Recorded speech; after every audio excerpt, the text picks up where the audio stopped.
Live from Chicago, you've got the Business Immigration Benchmark. I'm here with managing partner of our global practice, Audrey Lustgarten, and community manager, Sydney Bridger. Thanks for joining me in Chicago. We're here to host a benchmarking roundtable live together in person, which is so awesome. And we're going to be talking all about our communication and change management benchmarking survey. So, Sydney, kick us off. Tell us about this new survey from Q1 that you fielded. Definitely. So the Communication and Change Management Benchmarking Survey, it's our first one of 2025 for Q1. We fielded it from January 27th through February 28th. Responses were across all industries, and we had 43 respondents, which was wonderful to see. What I love about our benchmarking is it is peer to peer, so global mobility and HR immigration professionals only. So that gives us the real data, that teams are facing day to day. The average years of experience was 15. Average program size was 650, and then the median was 316. So a lot to dive into, and we just compiled all of the results this week. And yeah, happy to be here, Laura. Amazing. So Audrey's going to kind of tee up the questions for me this time, given that this survey was largely US centric. Although there's definitely global themes like Yeah. communication and change management surely aren't exclusive to Not at US all. immigration, right? No, And those sadly. challenges. But we're going to mix it up a little bit today. Yeah, So, role reversal. yeah, thanks for being game. Yeah. No problem. No, and I'm really excited about this particular survey topic. I think it's just so timely, but also like so important even when we're not having this huge amount of change that we have right now. So just it's amplifying the importance of it right now. So much for in-house professionals to deal with. It's honestly a little bit overwhelming. Just a little. Yeah. So, Laura, can you tell us a little bit about, what people said were their kind of top priorities around communication and change management for 2025 in the survey, and then maybe how that kind of relates to what you're seeing day to day with your clients? Yeah, I mean, I think, and we've talked a little bit about before here, compliance. People are really concerned about compliance, and that, the question I get from clients are, how do I run a report to show compliance? And, there are some reports that will show, are all your foreign nationals in a valid status? Like, there's that. But I think what they're really getting at is like the I-9 compliance, the audit file compliance. And there's not like a report that says like, ding, ding, ding, check, you've complied. Like it really will require audits. And so that's really kind of coaching folks that maybe haven't managed that process before, both because it was not a priority under prior administrations, or maybe they're just into the role, or they've been so busy managing other things that they haven't been checking like, where are the public access files? So that's definitely number one. And so that's definitely coming up in the survey. So no surprises there. The other piece I think is folks are coming to us with, how can we make our tech integrate with our immigration vendor for operational efficiencies? So sometimes it's not number one for an IT department or a corporation's organization to dedicate resources to do that. But now we're seeing global mobility professionals really push like, well, now it's a compliance issue. And then you get the right audience, or maybe you're getting the resources that they weren't before, because you do need accurate data flow. And we're working on some clients together where Hmm. it's a little rough. And we've discovered the compliance issues where we're like, well, I think if we had some sort of integration or even just like data quality, then we wouldn't Huge, run huge. into this Yeah. issue. So we hadn't seen the emphasis on how HRIS system talks to immigration vendors, but now it's rising in the priorities. So Hmm. that also comes up in the survey. I'll tell you what I'm not hearing from clients that I had in the past were employee experience. Like, 2 years ago, pandemic era, it was like, how do we make our employees happy? How do we keep them here? It was very much a recruitment focus. We got to get the talent, and we're going to say and do and act in alignment to attract that kind of talent. We're not seeing that emphasis. It did come up in the survey, but I'm just not hearing that from my clients. And Yeah. it came up third here. So it's clearly like Yeah. behind some of these other priorities. Yeah, it seems like that is kind of getting a little overwhelmed by all of the other things that are going on, and people are maybe a little bit more in survival mode with all the Right. compliance initiatives and Yeah. that sort of thing, making sure that they can keep the folks that they have as opposed to necessarily using it as a recruitment tool or anything. Yeah, more of a retention, I think, Yeah. as opposed to the recruitment. And, we're seeing that, like, again, we're not economists, we're not experts in that space. Like, in fact, I think global mobility sort of trails macroeconomic trends, but that's all to say that, like, you're seeing layoffs. So then we're not seeing the emphasis on recruitment Def because there's just not yeah. that need for businesses. Yeah, definitely different driving forces in the current economy and with the current administration. So, this question is near and dear to my heart, but we asked on the survey, how effective do you feel your organization is in communicating immigration policy changes to foreign nationals? So, really interested to hear what the responses looked like there, Laura. Yeah, and it sounds like 26% of the global mobility teams feel that they're very effective. So that's amazing. So just around, a quarter of programs are saying like we're doing it very effective. While 42% are somewhat effective. So it seems like probably they feel like they're making the mark, but maybe there's some room for improvement, which seems like good self-awareness. The other folks are in neutral, so a quarter are neutral on assessing their ability to be effective communicators, and then 7% admit to being very ineffective. So, I mean, that makes sense. Like, it's tough. It's alright. Updates come through so quickly. And And so many other things going on. I mean, it's not like this is yeah, the only thing they're thinking about. right. Yeah. And a lot of our HR leaders, like we talked to some generalists, like they're managing other things to support the business and the employees. So, the ineffective folks, again, definitely in the minority, are also probably like, what headlines do I need to care about? Or Yeah. which ones are real Yeah. sometimes, right? And sometimes you don't even know where to start, right? If Yeah. you're a team of one, you're doing all the other things like you both mentioned. And it's really networking with other people too to be like, okay, what did you communicate? How frequent should I communicate? So, yeah, just connecting with other professionals in the industry, I've seen that that's really valuable as well. Just Absolutely. starting from Yeah. somewhere. Yeah, and I think you're totally right, Laura, of, like, go easy on yourself. You've got a lot going on, and I also love the transparency here that people are comfortable in the survey to be like, "I'm just not good at it," or, like, "I have some significant room for improvement." Like, Yeah. self-awareness is the first step of being like, "Okay, this isn't a strength, but it's something I know about, and maybe I can work to improve this year by connecting with resources and other Or people." however you want to. Yeah. Or you might be stepping into this role being like, I'm very good at, managing a process, right? Like making sure the folks have the documents that they need and that the business is compliant. And then this is sort of another layer that gets amplified in times of change that it's like, oh, you actually have to be a program manager. And some people might be like, what does that mean? What does the company actually want me to do? How to communicate? We'll dive into that a little bit more too.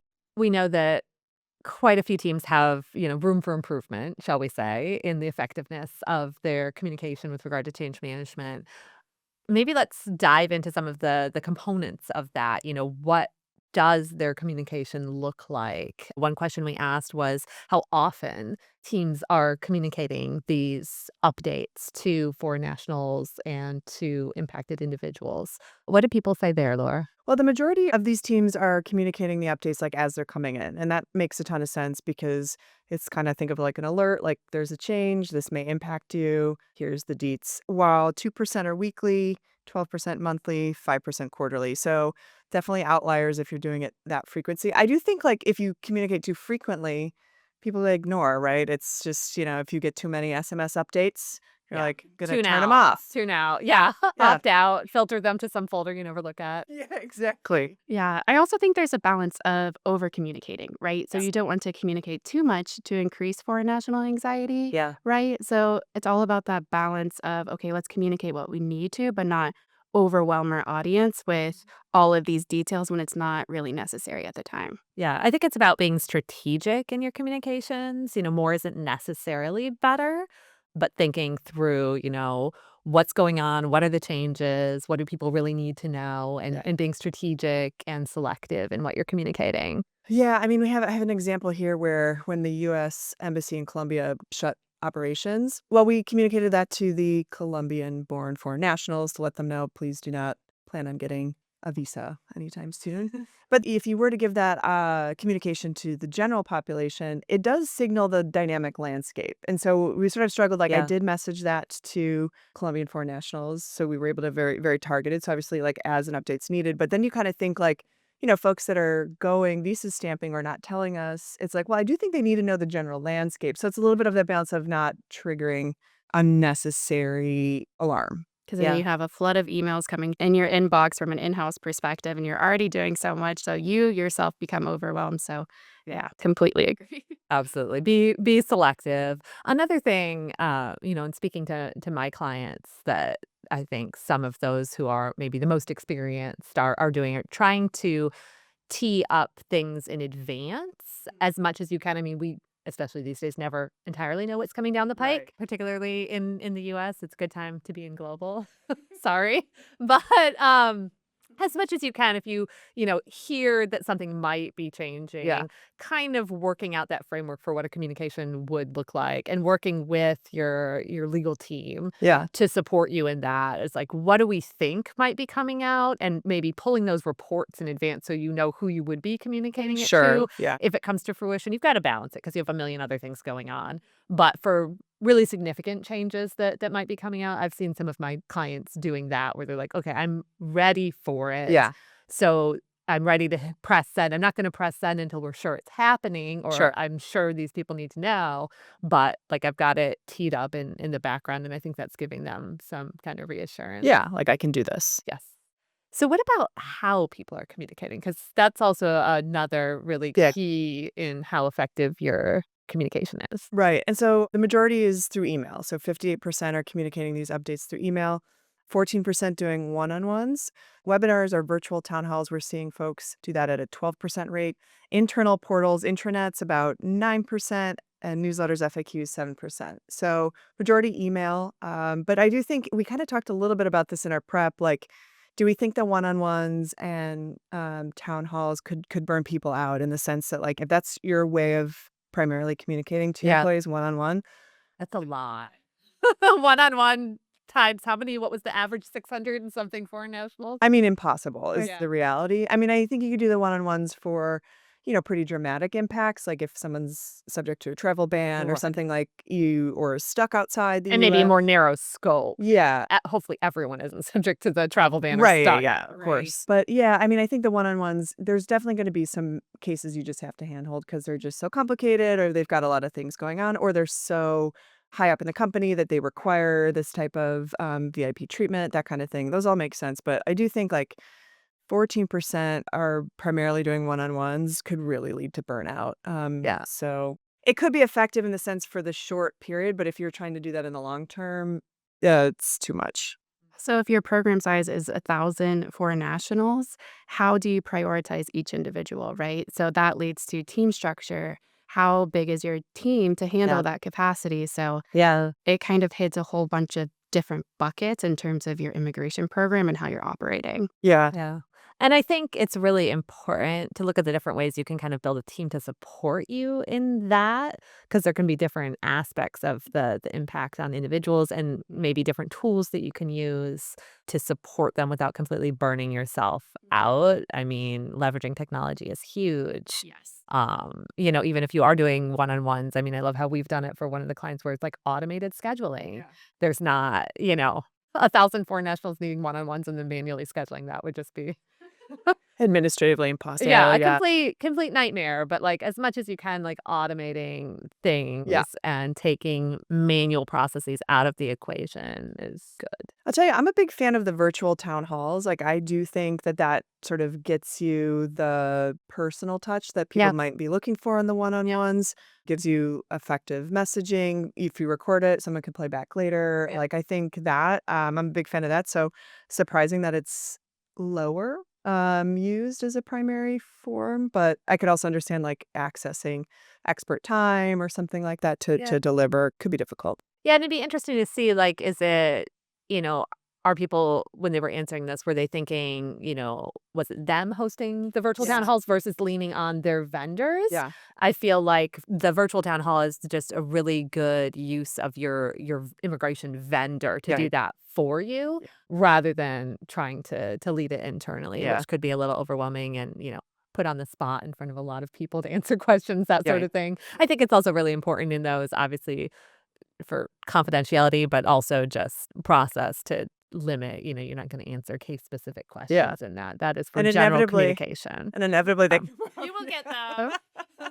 One thing I'll add too, like just from a foreign national perspective, if you have leadership join those town halls yeah, along with legal counsel, it shows that you're you supporting them, care. you care, and having that quarterly or as needed, that was a huge part of working in house from what I used to do. So just making sure they felt supported was huge. Absolutely, no, and I think that goes back to building a team to support you, like, don't try to go it Right. alone, have that team to support you, and I'm gonna steal this from one of my clients who mentioned it, but, she has looped in employee support resources in some instances for foreign nationals who are just really stressed out, and it's like, well, that's something I wouldn't have thought of. I have to give her credit for that. It's like, yes, if employees are experiencing stress, whether it's because of immigration or something else, like, there are a lot of companies that have employee support resources. That's amazing. cool. I love that. All right. So we've got how often, we've got how. What about looking more specifically, and this is very US centric, but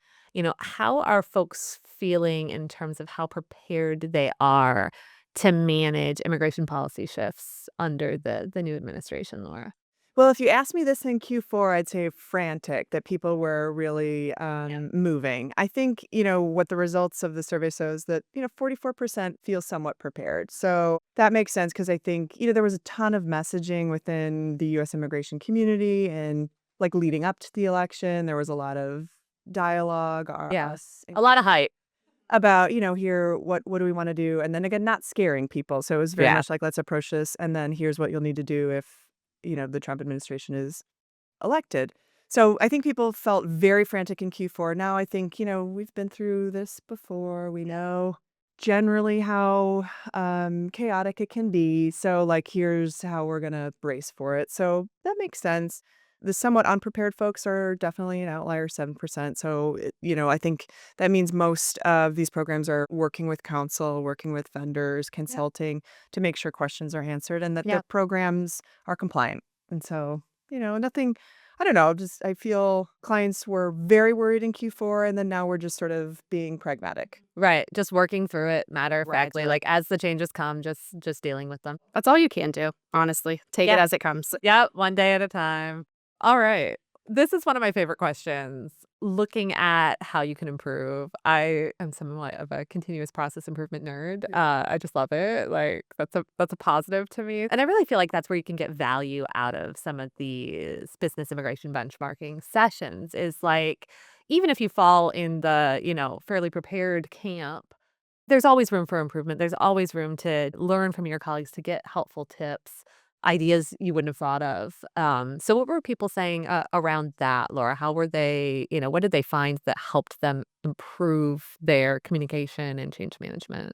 The thing that stood out to me in some of these sort of more qualitative survey responses and what I'm hearing from clients is that they were going back through their data and tracking because what we were kind of emphasizing is how to be prepared was like make sure your data is right so that when you have to pull a quick report for travel ban or whatever is happening around the world that you're reliably having the data Yeah. to say I'm contacting these 10 people and I know that they're all impacted as opposed to like, we don't know. So folks really like looked at the data. And I think that's part of the frenzy of like making sure that that was right. So kind of auditing the data. And then now we're seeing sort of the auditing of larger processes for compliance. So I think that was sort of the best preparedness guidance we were hearing how companies were looking at their programs. But I really liked this slide. So kudos to you, Sydney, for kind of fielding this type of qualitative data. And this is where I think the real value in your community is okay, we're sort of seeing, are you an outlier? Are you in the majority? Are you running with the pack? But then how to hear creative ideas, like you were saying, about like how our program's improving. Like maybe I am sort of in this very prepared, I'm doing things right, but like what are others doing and what are they doing well? And how can I, continue to improve? So I really Yep. felt like we're gonna have some really good conversations about what people are doing there. I think the other thing is people are looking at resourcing, whether it's leveraging council a little bit more to supplement town halls or Mhm. other communications, because I'm working with a lot of, one man shows, one woman shows that are operating fairly large programs and they just cannot get to it all. They can't do the program improvement, they can't do the program management, they can't do the compliance like all in a All at day. once. And so it's sort of like, what do they like to do best, or what are they best at, or what are, the sort of core functions of their role that they think they can handle, and then sort of piecing out from there. So having those strategic conversations, regularly checking in, because you can get lost with the day-to-day admin of just like moving along. Yeah. And so I think that was another thing I'm hearing, and that,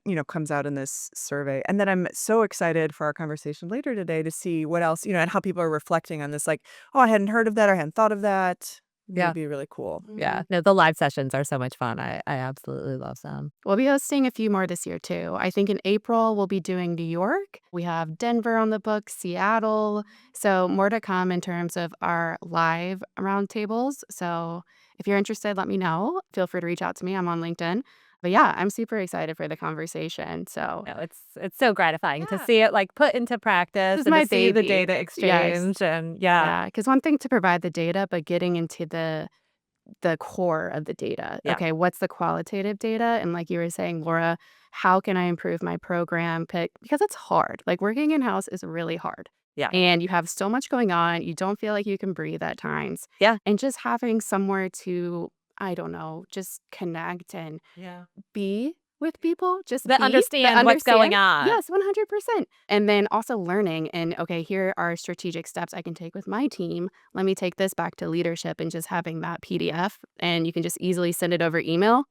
It's amazing. Yeah. So, yeah. Yeah. No, it's fantastic. And also if people out there have ideas for like topics that are top of Yes. mind for you and your teams, like let us know. We're very open to ideas and feedback. Like we really want to hear from you what you are thinking about day to day. Definitely. I'm currently drafting the next benchmarking survey, so please reach out. Yeah, get in Sydney's ear if you want Yes. something in there.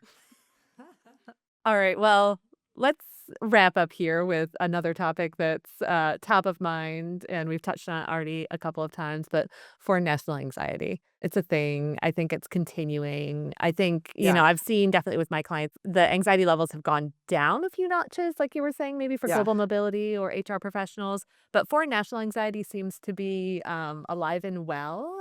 So Yeah. what were people saying about that in the survey? How do they Um, deal with that? it kind of split all over, but 40% are using one-on-ones, which honestly I think makes sense. Like if you're getting questions from a foreign national with the exclamation point, I think a conversation is going to be the best, because I think Yeah. the email things get missed. And so what I'm learning and supporting office hours for various clients is you'll have some repeat customers, right? Like the folks that Yeah. have questions are going to continue to have questions, and that's sort of Yep. indicative of their anxiety level. Yep. And that, like, to me, I think it is faster, more effective, and more supportive to just hop on a quick 10-minute call than like trying to answer the email where they have like 10 bullet. It's like that email is going to take me 30 minutes to respond to you. Might as well just have a conversation. Right. Yeah. You can have really great template Yeah. responses, but like, that's Yeah. just like, Sometimes that's not what they're looking yeah, for. They just want the exactly. human element. And it also confuses them more sometimes when you Yeah. send an email. Yeah. So it's better to just talk to them one on one. And it also eases that anxiety. Like, okay, you're listening to me. I can breathe now. So I completely agree. And when we talk about change management, I mean, I think emails are going to be effective for the majority of people, right? And that the majority of people are like, okay, I have my to-do list, I have my checklist, or I know that doesn't apply to me or whatever. And that, the small percentage of people that need the hand holding are going to need it a lot, Yeah. right? Yeah. It's Yeah. usually 5 or 6 people that are repeat customers, which is fine. I get Get to it. know I them really get it. well. Yes, you get to know them very well. It happens. No, I think that combination of using, the webinars and Q&A Yeah. and the more general resources, you're going to take out the majority of folks who are like, okay, I've got the information I need. I feel reassured. And then that gives you time to focus on the few that might need that personal touch, the Yeah. one-on-one. And I think, if you're working with counsel, make sure there's, some sort of office hour arrangement, Absolutely. so that, as the in-house professional, I think there's limitations to what you can answer and what you should be answering, right? As so far as like what's to come, or the beat of policy, or how to explain how a president can't just change, laws, right? Like that there has to go through Congress. Like Yeah. that, I think it's pass that off to your counsel through the office hours to have that Yeah. sort of coached through. Yeah. Use those support systems and those resources available to you for sure. Yeah, and there was some really wise like feedback. Again, we got some really great qualitative data on the survey. So again, kudos to you, Sydney, for Of course. facilitating that. But that, the sort of conclusion here is that a respondent said there's no single solution to fit all immigration concerns. And I was like, yeah, that's pretty succinct. Sums it right up. Even when I was drafting the survey, I was like, all of these work. I'm curious to see what works best for teams. But Yeah. even as I was drafting, it's like, okay, there is no one size fits all solution. And when someone said that, I was like, okay, yeah, no, that makes sense. You have to use everything you have available to you. Yeah. And Yeah. meeting people where they're at. I had a conversation earlier with the business immigration benchmark guest where, they were being really creative of how they were communicating through like Slack channels and creating almost like a sub channel there because that's where the foreign national community was meeting. So she met them where they were at and I was like, that's Yeah. amazing, right? Like that's how she could be most effective was finding out where folks were already communicating and then just sort of inserting it. Yeah. Yeah, absolutely. You don't necessarily need to engage in change management around your communication, like trying to Right. get them to some new platform. Yeah. It's just adding work. Meet them where they are. And you Really can good also advice. fact check if anyone is saying anything that's not right. Right. Just be like, hey, no, why don't you reach out to the U.S. immigration team? We can advise further. 100%, because Yes. for sure that was happening. So, Yes. well, cool. So we're about to walk over to lunch and just run it up again. So, Do it all over again. yeah. So, we're releasing this survey. By the time this airs, the survey will be available. Check in with Sydney if you did not receive it, if you did not respond, and then stay tuned for future surveys. Thanks so much, Laura. Yes, I will be posting this in the Immigration Benchmarking Collective on LinkedIn, which is a community of HR immigration professionals where we can come together and, like I said earlier, just network, vent, whatever we need to do. But providing this benchmarking, especially peer-to-peer benchmarking, Yeah. it's nothing that I've seen in the industry thus far. So, yes, please feel free to reach out if you'd like to join the group because we'd love to have you. And it makes our benchmarking better too once we have more people, more responses. So, Yeah. yeah. And again, this is my baby. So thanks, Laura and Audrey for having me today. Oh, thank you, Can't wait. Sydney. Yeah, Thank you, of Sydney. course. Catch you all next time here on the Business Immigration Benchmark.